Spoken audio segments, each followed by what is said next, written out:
ही पौर्णिमा, पूर्ण चंद्रमा. पौर्णिमेला चंद्र कसा असतो? पूर्ण असतो. चंद्र कोण आहे? ईश्वराचं मन आहे. तेवढ्या अंधारामध्ये सुद्धा आनंद प्रदान करून देईल. चंद्राला बघल्यावर किती आनंद वाटतो माणसाला. चंद्राला बघितल्यानंतर आनंद वाटत नाही. ते एकच माणूस आहे, त्याचं नाव दोषी. बरोबर. चंद्राला बघितल्यावर त्याला आनंद वाटत नाही. अरे चंद्र निघाला यार, कारण मी कुठूनही दिसतो त्याला मी कुठूनही दिसतो. स्वतःचा वैयक्तिक दोष आहे त्याचा. पण चंद्र सर्वाला हे आनंद देतो. तशा अंधारी रात्रमध्ये, तसं जीवनाच्या अंधारी रात्रमध्ये आपल्याला आनंद हे ज्ञान देतं. ज्ञानच हा चंद्र आहे.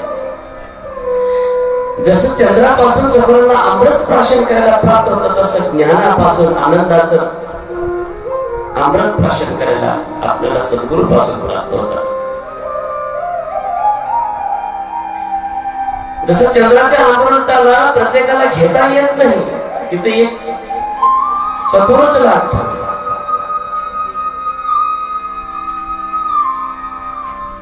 तसं ज्ञानामध्ये जे आनंद आहे, ते सच्चिदानंद आहे, त्याचं स्वरूप जे आहे ते घेण्याकरता किंवा सापडून देण्याकरता सद्गुरूच लागतं. त्याचा शोध दुसऱ्याला होतो. म्हणून सद्गुरूकडे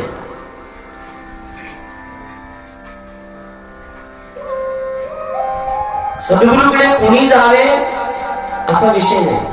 कोणीही जावे. ज्यांनी जन्माला आले त्यांनी सद्गुरूकडे जावे.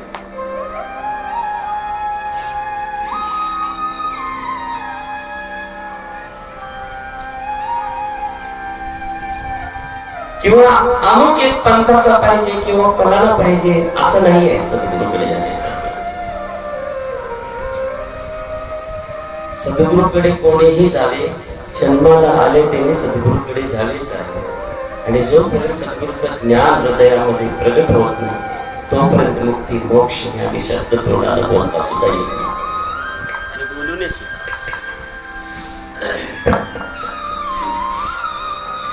कारण ते सद्गुरू सामान्य सद्गुरू नाही. सद्गुरूला उपमान असते.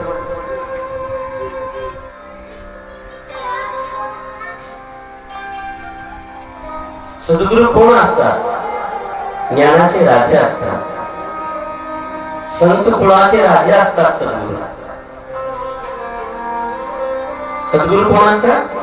ज्ञानियांचा राजा, गुरु महाराज.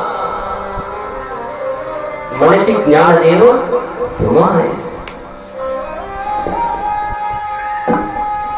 हे ज्ञानियांचे राजे. गुरु हा संत कुळीचा राजा. गुरु हा प्राण विसावा माझा. गुरु विन देव नाही तुझा. पाहता त्रिलोक